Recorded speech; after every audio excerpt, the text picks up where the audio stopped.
Cuban exile said to him about America to illustrate his point about freedom. And he says something to the effect that, you know, if there is no more America, there's no place else to go. This is the place. I think, you know, Augustine's presentation is going to fit in nicely with the rest of the syllabus and the theme of our readings this semester. And I will let him just make a brief introduction because the film is almost 2 hours long. The documentary is almost 2 hours long.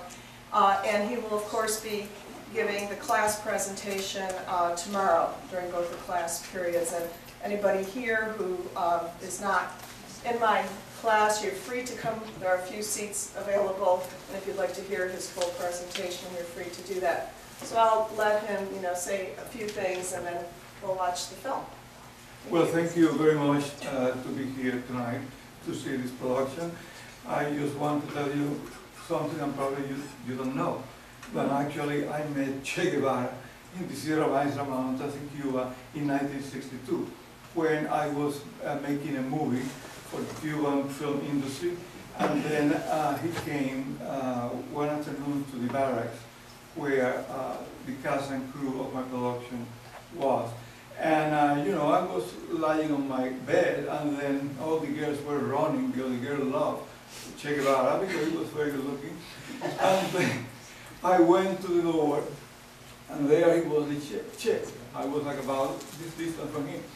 But for some reason, even though I was very young, I just stayed there for a while, but for some reason I was not interested in him at all. And then I went back to my bed, and that's it. And all the girls stayed there. Ah!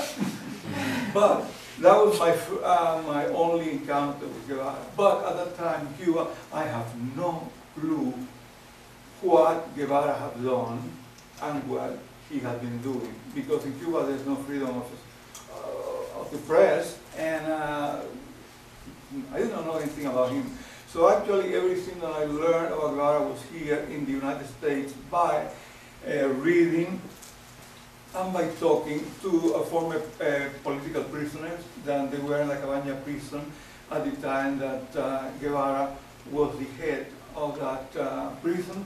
And then it really bothered me later on that, you know, after I learned all the crime that he has committed in Cuba, it really bothered me that, you know, the image of Che Guevara was sold in this country as somebody to imitate, somebody great, and then years later, then Robert Redford made that movie, than the Motorcycle Diaries, which in reality it doesn't go to many things that he writes in the diary.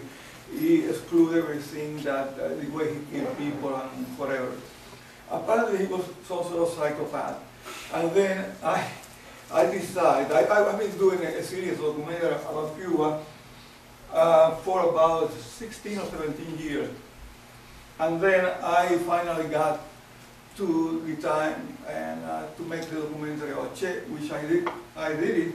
It took me 3 years to put together this production, since the time I conceived the production until the time that it was complete. I started in 2007 and I finished in 2010.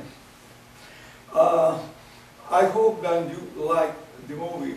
What you're going to see in the movie and here is what probably none of you have heard before about Che.